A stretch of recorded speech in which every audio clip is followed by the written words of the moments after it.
Hello, I'm Stephanie Chandler with the Office of Childhood. With me here today is Bruce Dooley, and together we will share information about the American Rescue Plan Act, commonly referred to as ARPA.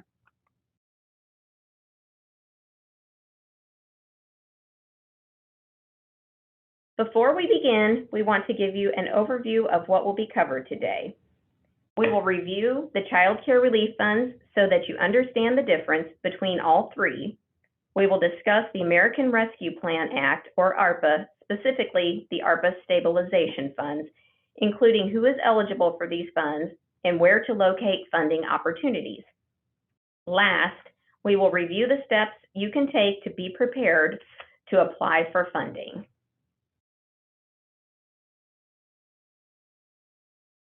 To start us off, I wanted to give a brief overview of the different federal relief funds for child care.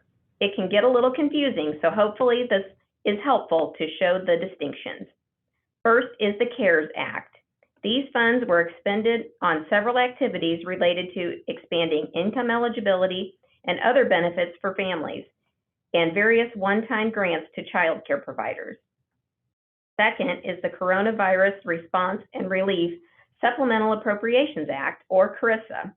These funds were used to provide supports to the child care industry to continue operations and begin rebuilding child care capacity that was significantly reduced due to the pandemic.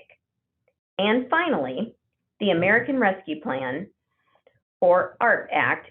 These funds are divided into two categories, stabilization and discretionary. Stabilization funds are to be used to stabilize the industry and support child care providers that meet the federal requirements of the Child Care and Development Fund. Discretionary funds are to be used by states to respond to the pandemic. Currently, only the stabilization funds have been appropriated, and we expect to initiate these funds this summer.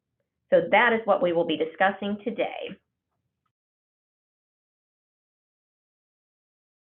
The ARPA stabilization funds have different criteria from the federal awarding agency than what you are used to in previous relief funds. If you would like to read the guidance provided by the Administration for Children and Families, guidance that was developed for states and territories, use the link at the bottom of the screen. These funds are only available to child care providers that meet the federal standards outlined in the Child Care and Development Block Grant, or CCDBG law.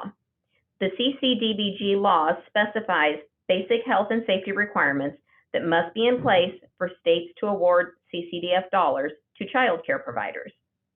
To receive these funds, programs must meet the health and safety requirements through inspections. All staff must have current age-appropriate CPR and first aid certification, and all staff must complete the training requirements outlined in the law. For Missouri, these are the required elements to be approved to receive child care subsidy. If a provider is approved to accept child care subsidy, then they are eligible for the ARPA stabilization funds. If a program does not accept child care subsidy, they may be eligible if they are a licensed provider that is in compliance from their most recent inspection and can provide a copy of their open initiative training report that shows all staff have age-appropriate CPR and first aid training and have completed the CCDF health and safety training at the time of the application. If CPR and first aid certification was received outside of the Missouri workshop calendar, providers may submit the certification to open for manual entry. And now I'll turn it over to Bruce to share further information. Thank you.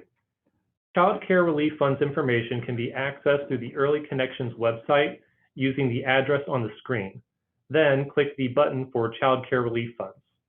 There are separate buttons for each opportunity, so as new opportunities become available, they will be added to this page. We will send out notifications through our normal communication methods, such as the weekly email for Child Care Relief Funds, but please check this webpage periodically to ensure you do not miss anything. It's important to note, if you go to this webpage on April or May 2022, which is at the time of this recording, there will not be ARPA applications available yet. The ARPA applications will be available in summer 2022, and only the CARISA applications that are currently available are on the website at this time.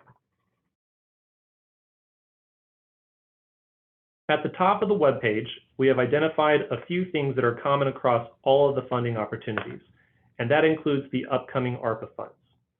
First, to receive funding, you must be registered with Missouri Buys. If you have not done so, you will need to complete this step before funds can be distributed.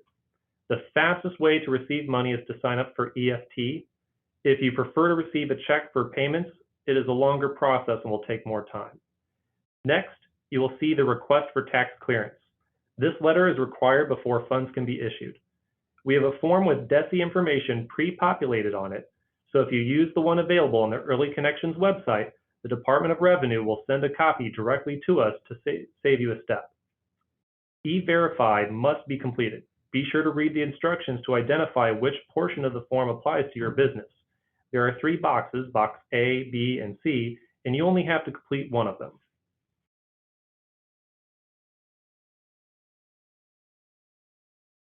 The ARPA spend plan is at the bottom of the Early Connections Child Care Relief webpage, and the link to that website is at the bottom of this slide.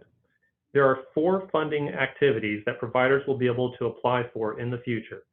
These are not ready yet, but we wanted to tell you about them so you can prepare in advance. The first is retention of child care staff. The second is Paycheck Protection Program. Third is sustain operations for licensed and subsidy contracted programs. And the fourth is annual training costs. The first activities to be available are number 1 and number 4, and will be introduced in this presentation. For activity 1, which is retention of child care staff, the purpose of these funds is to support the retention of child care staff members. These funds go to child care providers to give incentives to child care staff members who have recently entered within 6 months, and those who have remained in the industry throughout the pandemic, longer than 6 months. And you can see on the screen the levels of employment up to $3,000 for 18 months or more of continuous employment with the same child care provider. You will need to submit a program training report. Full-time staff are considered to be 35 hours average per week. Providers will need to maintain records of these payments to staff for audit purposes, and the records will be required documents for the next application period. Based on available funds, we expect there will be multiple rounds of this opportunity in 6-month timeframes, beginning in the summer of 2022 and continuing until the funds have been expended in 2023.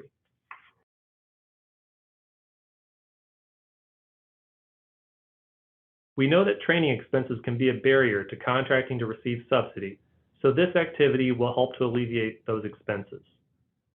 This will be the first application made available.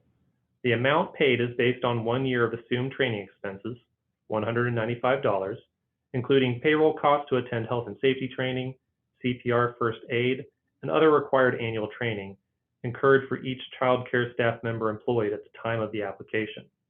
For the purposes of this agreement, the term child care staff member shall be interpreted to include the child care provider and staff involved in the direct care of children. Unlike retention of child care staff, this can include part-time staff. You will need to submit an open program training report to verify staff. When this opportunity is audited, you will need to provide payroll records to verify staff employment. You may only apply one time in the year, and you'll only be able to apply one time in the year, and the goal is to have this available for 2022 and 2023. This funding, combined with free fingerprinting, is currently available to all eligible child care providers. This is a great time to contract to receive subsidy at little to no cost to your program. Like I was saying, ARPA makes this the best time to contract to receive subsidy payments. You can receive payment for annual training costs, fingerprinting is free at the moment, and new rates will be coming out. Additional monthly subsidy payments will also be available under Activity 3 of the ARPA spend plan. Visit our website to start the process and email our team with any questions. We would be happy to help you. So, to summarize, while the state office is working on getting applications ready for you to apply, there is pre-work that providers can do so that you are ready to apply. First, you will need to complete the pre-work identified at the beginning of this presentation. All applications will be placed on the Early Connections website when they become available, and providers will be notified through the traditional communication methods. As always, read the terms and conditions carefully before submitting an application so that you understand what you need to have to apply and what records you need to have on site when you are audited for these funds. Please read the weekly communications sent from the Office of Childhood, typically on Monday, for updates and information regarding ARPA funds. Email questions to childcarerelief@desi.mo.gov. Thank you for participating in this ARPA webinar.